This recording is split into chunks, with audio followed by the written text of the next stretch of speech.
और खबर ऐसी है जो चौंकाने वाली है। उड़न तश्तरी के पीछे रफाल लगा दिया गया है। उड़न तश्तरी का नाम आपने सुना होगा। कुछ इस तरह की उड़न तश्तरी जो भारत में देखी गई है, भारत के आसमान में देखी गई है। एलियंस का अस्तित्व और उनके पृथ्वी पर आने का विचार वर्षों से दुनिया भर के वैज्ञानिकों और शोधकर्ताओं के लिए एक रहस्यमय और बहस का विषय रहा है।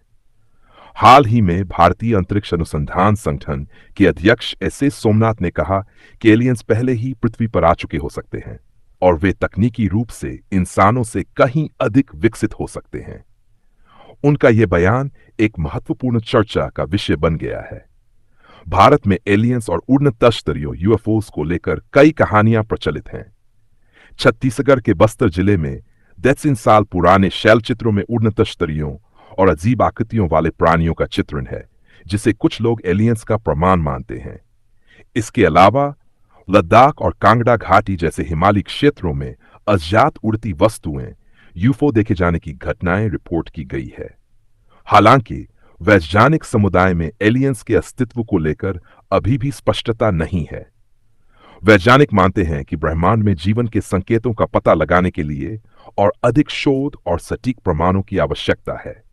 एस सोमनाथ ने अपने बयान में यह भी कहा कि ब्रह्मांड इतना विशाल है कि जीवन केवल पृथ्वी तक सीमित नहीं हो सकता।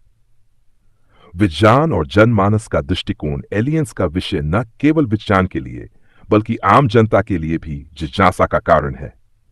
साइंस फिक्शन फिल्में, कहानियां और इंटरनेट पर चर्चा ने इस विचार को और अधिक लोकप्रिय बना दिया है।